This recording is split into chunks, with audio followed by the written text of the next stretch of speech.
question goes on. You are in a room or house with others, and the family does not stand up for the husband when he comes in. Should you still stand for them?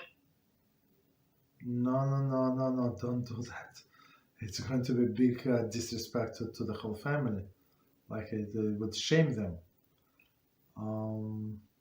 So that's a very good, very interesting thing. So technically, so I'm going to explain why this question is asked on the first place, because it says in Shulchan Aruch that we must respect our parents. And how do you respect?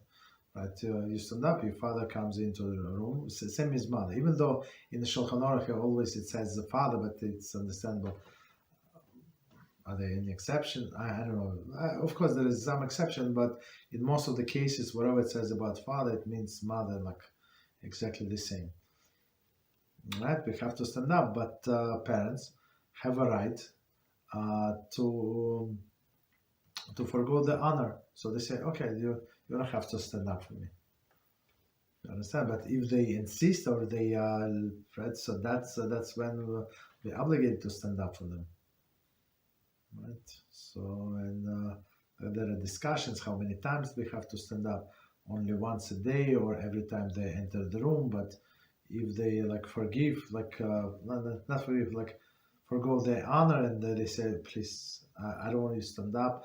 I don't want you to interrupt your learning. So continue learning, please, or continue do whatever you do. So that's if they say that, there is no problem. You don't have to, but the guests stand up for the father. It's going to be embarrassment to the to his wife and right and kids, because they obligated. We as a guest not obligated. There is an obligation to stand up only. I mean, for one's father, and from one's laws of respect to one father, we actually learn the laws of respect to a rabbi. Right, so if your primary rabbi comes into the room, so you have to stand up. Right, and of course there is questions like who is your primary rabbi. So a few opinion in the Gemara. It says one that you learn actually the wisdom. So wisdom is a Talmud.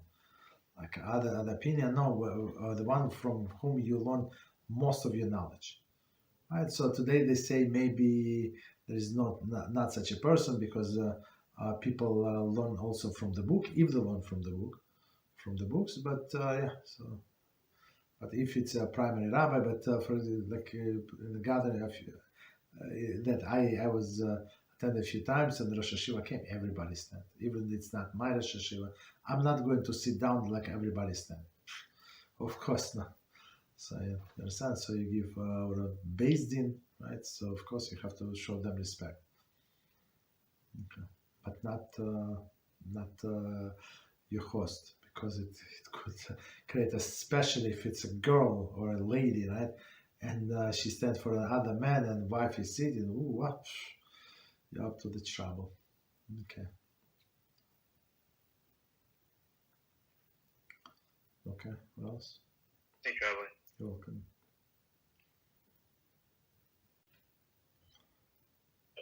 So I was wondering, so going back a bit to the question about standing up for the father, the husband, when he shows up. What if he is our father-in-law? For example, we're visiting our in-laws and the whole family, there's like a huge family reunion. Mm-hmm. He shows up, nobody stands up, but yet we're still obligated to honor him. No, that's I mean, if nobody is standing up, so we have to understand. So if they're a family tradition, we said before, we have to follow the custom of the place, right? And it was very different, difficult, or different. I know in the places where they have only one shul, it was only one custom. So you're not allowed to be different. You understand? So that would be a problem. But today, like when we live in exile, like since where I live, everything is mixed, Baruch Hashem, and I like that it's mixed. So you, in some cases, like I want to do some things different. Of course, not in everybody's face, but I want to do what I want to do. For example, in my shul, where I down, they don't say vidui. Right, so it's not. I mean, they say tachanun, but vidui they don't say. Right, but I do say vidui. Right, but of course, like I'm playing next to the wall, like behind, like with my back to everybody. No, nobody knows what page I am or what I'm reading. I mean, I do vidui. Nobody sees. Like I don't think nobody cares, right? Or right, but if it would be only one shul and only one mincha, but in a place where I pray, there is mix of the people. You understand? Even like the general mincha is like that, but there are some people who does things a little different. Of course, not in everybody's face.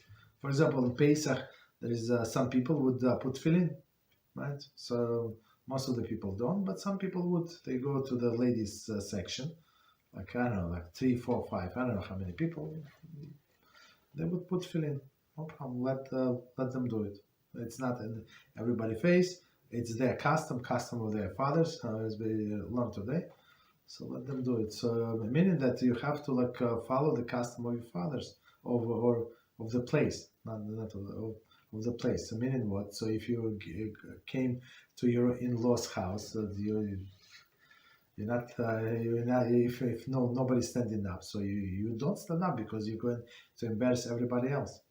You understand? Even this person. You understand? Even though you want to show that person respect, right? But he would be, actually, the way I see it, he would feel even more disrespected because nobody until now was standing up for him. You understand? So he would be even embarrassed. So don't do that. Okay. And you're not obligated to stand up for him. Just you have to respect them, but stand up, no.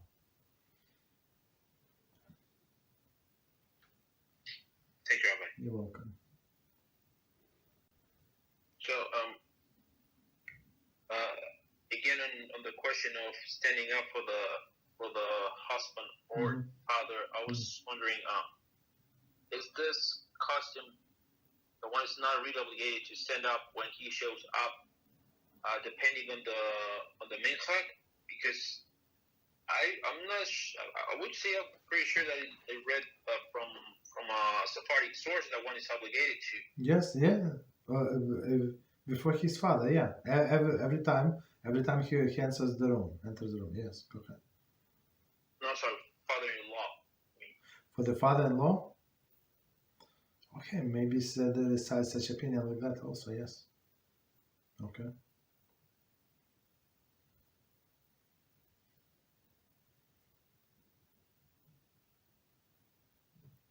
Thank you, Rabbi.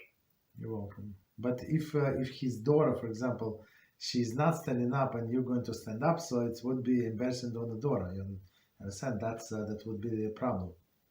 Or on other sons, so they have a primary obligation to stand to their father, not me as a son-in-law.